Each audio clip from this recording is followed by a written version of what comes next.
Ramon Sosa is a boxer and a mentor with a heart of gold. But this brunette beauty can really pack a punch. Her mother whispered in my ear, "She's your trouble now." Ramon is forced into the fight of his life. She's putting our family at risk. What kind of a monster is this?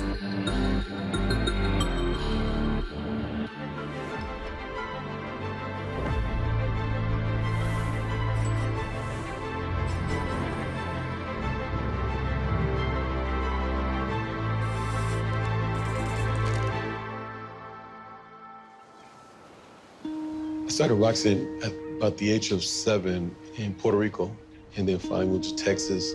And I continued to box as a teenager. I competed over 100 amateur fights. Turned pro at the age of 17 when I was still in high school as a senior. In his 20s, Ramon marries and has 3 kids, but the union deteriorates over time.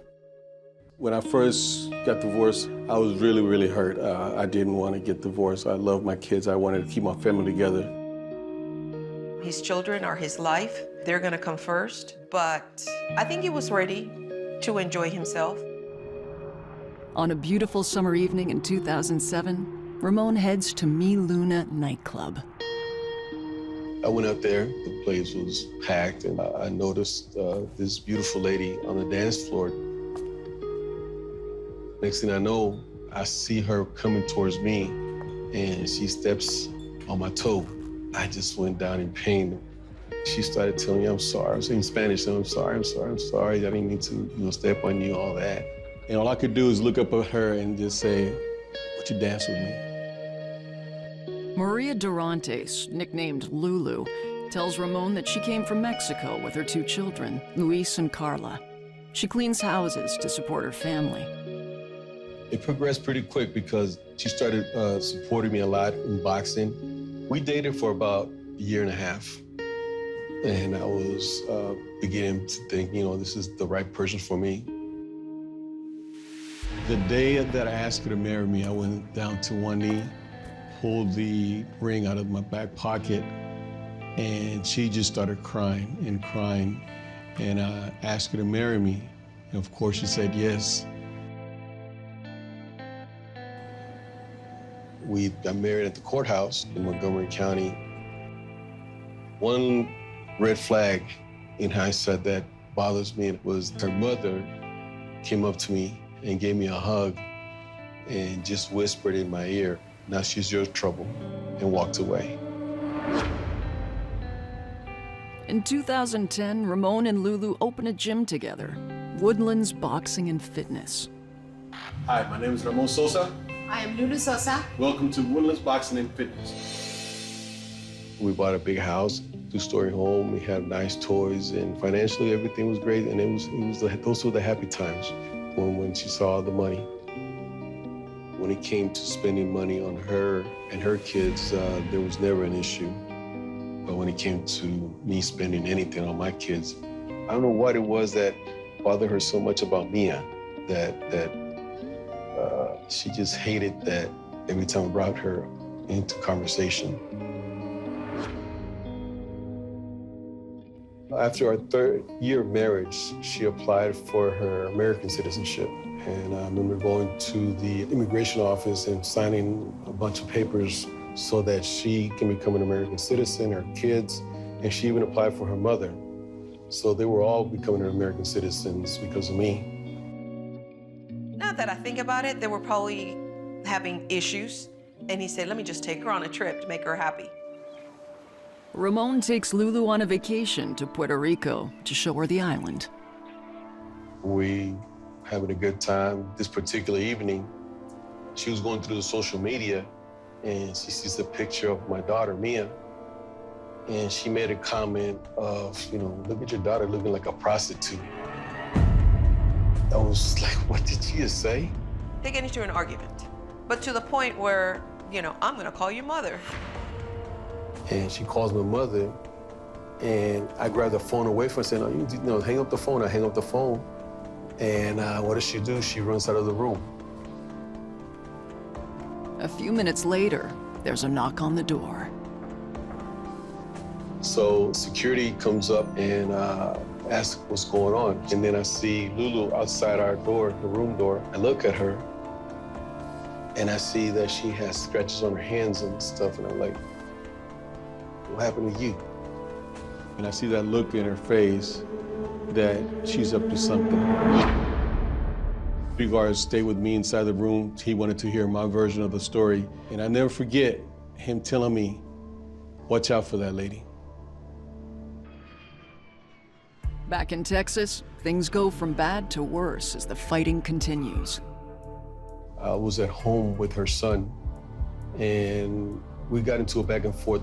He had issues. He had a lot of issues with school, misbehaving and getting in trouble.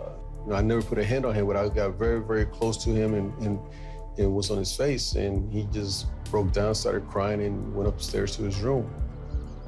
Later on that afternoon, Lulu walked into the house, and out of nowhere, she throws a right hand. So I just went to the bathroom and just stared at myself, asking myself, what kind of relationship have I gotten myself into? From here, things escalate quickly. So finally, February 2015, I get served with divorce papers.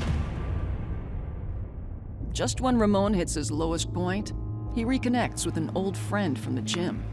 His name is Mundo. He wanted to be a boxer when he was young or be involved with boxing, but he never had the opportunity. And he got involved with gangs. Then later on, he was in prison. When he came out of prison, he wanted to change his life. And when he became part of my team with the kids at the gym, the kids loved him. He changed his whole life around. I was driving home this particular morning, and I get a phone call from Mundo. I answer it. I said, hey, what's going on, Mundo? And Mundo says, hey, Pops, I got some hard news for you. Lulu wants you dead. Mundo overheard Lulu's daughter telling Lulu that there was a kid in the gym that has a family member in Mexico that kills people for money. And Lulu responded by, maybe we can use him. Mundo walked up to Lulu and asked her, you mean you want him to go away like this? He made the pistol sign. Do you want him to go away like this? And she said, yeah. And he said, well, I'll tell you what, I got the people that can do the job. And she said, okay, let's talk. But Mundo has a plan, and after they talk, he calls Ramon. He said, all I'm gonna do is just have conversations with her, meet with her, and record everything and see how far she's willing to go with it. Mundo starts recording. She was making plans about life insurance. It's all greed. It's all greed. When I heard those tapes, I'm like, I can't believe it. I'm in shock. ¿Qué pasó, Lulu? Nada, pues nomás ellos, bueno, con lo que usted ofreció, pues de perdido saben que todavía está en serio que quiere que lo maten, todo está bien. Sí. No, sí, definitivo. O sea, de que se lo echen, que se lo echen. O sea, vale madre, eso, ¿no? Y de que les voy a pagar. The Houston police bring Ramon and Mundo's evidence to the prosecutor's office.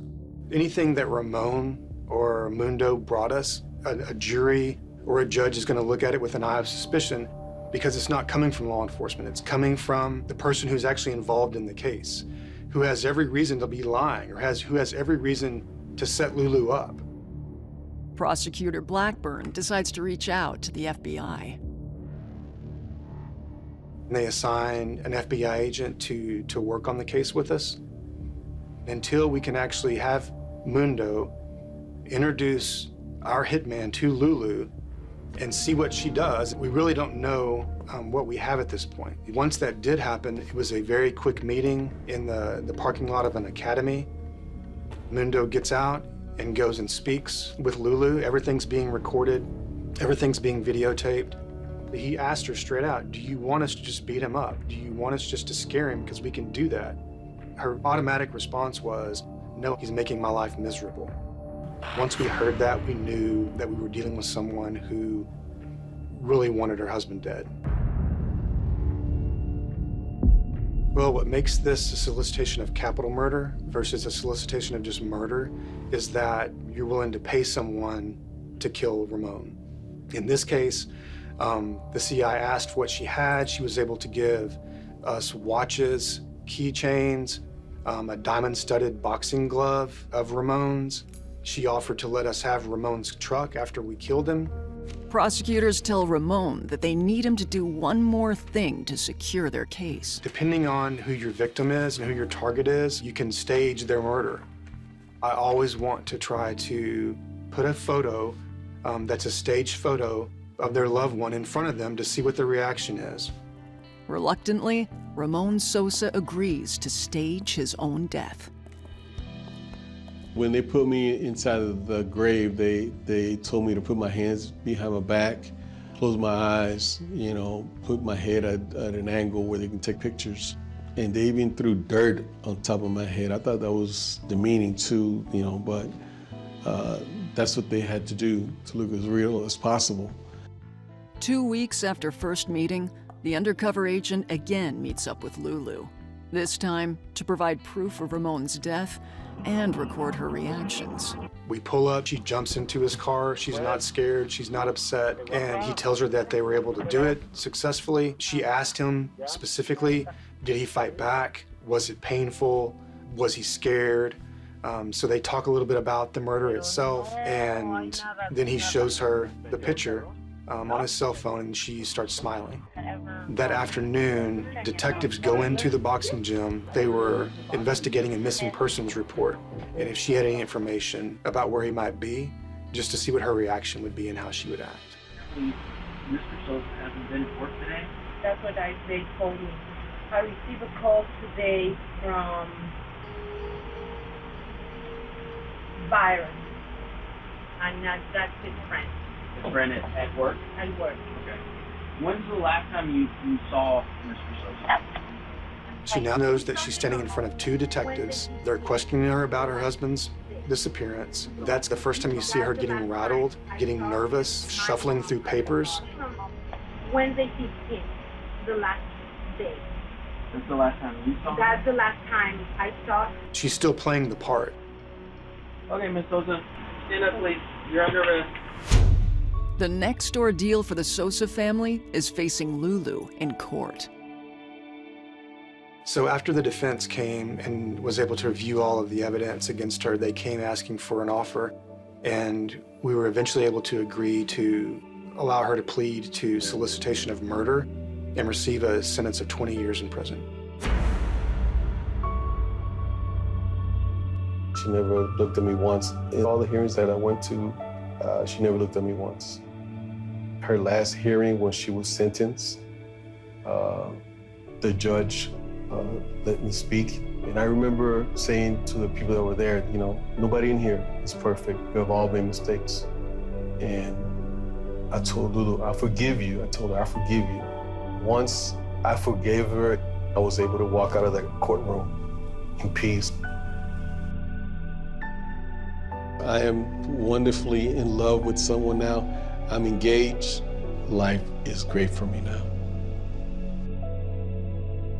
And I will forever, ever be indebted to Mundo.